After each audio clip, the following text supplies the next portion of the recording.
Ladies and gentlemen, welcome to a special edition of Criminal Cable Network, C.N.O, ladies and gentlemen. I'm your host. My name is Jhonny Smash, and here we have AC Killer, and we have Miss January, Andrea. So, we're going to start this off in the right way. Hi, sir. Tell us about yourself, AC Killer. Oh, what's happening, Johnny? Not too much, man. Just shaking and baking. You know what I mean? There's not that much I could really say that people don't know. Well, or maybe there is. I get stopped all the time from people who watch the show, and the thing that concerns me is that they see and they hear the music and they hear the music and they hear the lyrics, but they listen to the lyrics, but do they really hear them? You know what I mean? Yeah. Do they really know? And I felt that it's important for people to get to know a little bit about why it is what it is. We get a lot of calls on the 800 number, 1-888-C.N.O for life.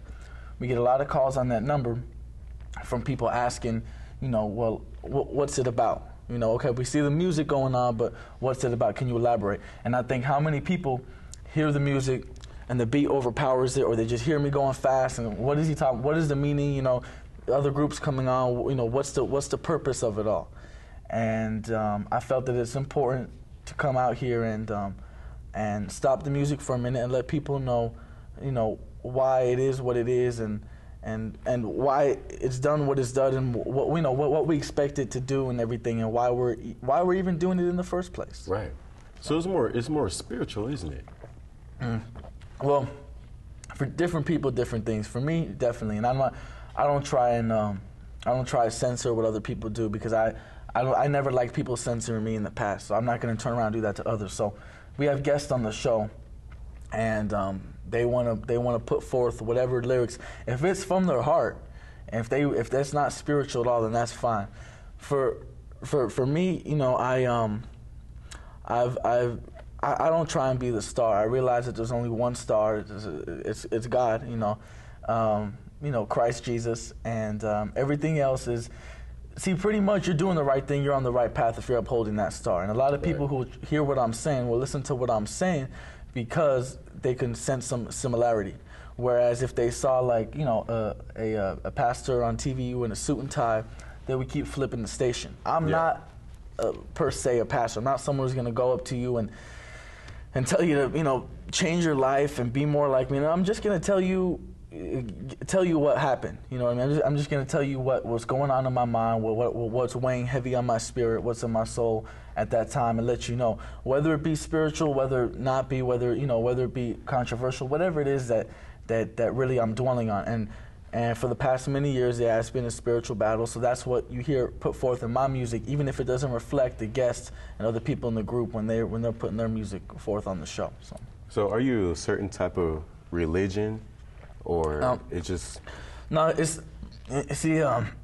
when it comes to Christianity, religion is a dirty word. Religion is something that is put forth as law keeping, and many other things that can be religion. But no, I don't have a religion. I have a relationship, such as you would have with your wife or your father or your mother or your children, whatever. I have a relationship with Christ, such as that. It's not a religion. It's just one where I try and trust him more and more each day as time goes by. Not saying by any means that I'm perfect, because people will hear this and oh fuck, he's talking about Jesus. No, not at all. And I'm the worst of the sinner. I'm not saying I'm gonna sin so that grace may abound. Not at all. What I'm saying is that I'm not gonna come out and pretend to be something I'm not. When we had all the different mind frame, the logo was a hand with a gun. It's gonna stay a hand with a gun.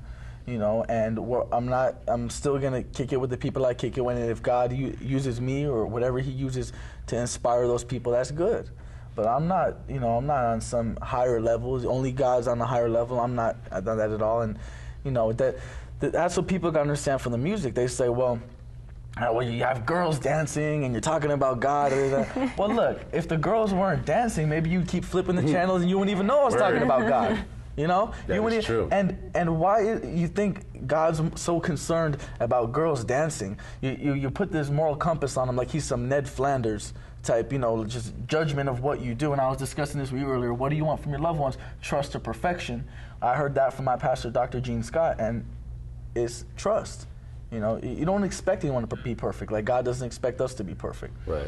So in that way, that's why we do what we do, to reach certain people that wouldn't get it anywhere else.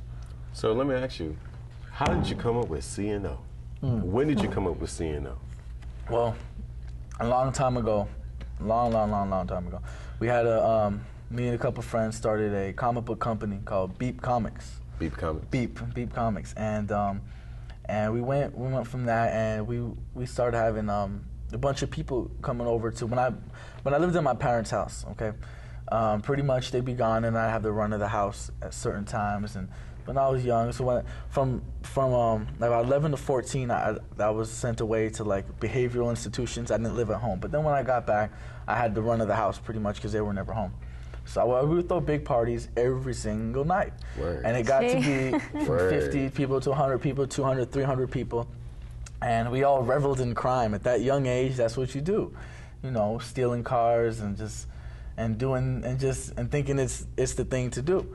So of course. I can't even say how bad I feel that my little sister now, she sleeps in the room, that we've done such despicable sex acts and horrible drugs in the same room. My little angelic 14-year-old sister sleeps in now. But hey, I'm gonna be honest, you know what I mean? And not just me, but all the homies would go in there, they'd bring their girl there. I'd take a hike for a minute, let them do what they gotta do. But the point I'm trying to make is it became a group of friends throughout anything that you can say, oh, well, they did this, they did that. They're good people on the inside. When you grow up, you kind of mature into different facets, but you never forget, and you should never forget where you came from and how to help people who've been where you've been, and whatever spiritual battles that they're going through at certain times. So it went from Beep Comics to, okay, we kind of got out of the comic phase, and we're gonna just be a group of rebels, criminal nation organization. Like, we got too much talent to just fuck around and do whatever. So we started putting it into music. A lot of people there in music, and we never want to abandon the first love of comic books. So we look, they're both art. They're both art forms of art. So a lot of people there, Hines, who does a lot of our beats for us. I'd say about 99% of the beats. The beats are fabulous. Yeah, man, that's Hines on the track, What up, Hines? Hines.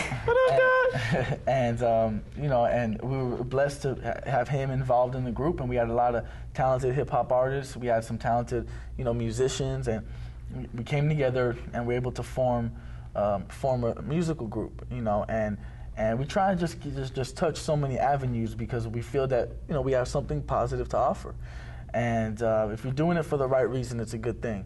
So that's how C.N.O came to be. Then we were able to hook up with Time Warner Cable and put this show together for the past few years. We had the blessing to have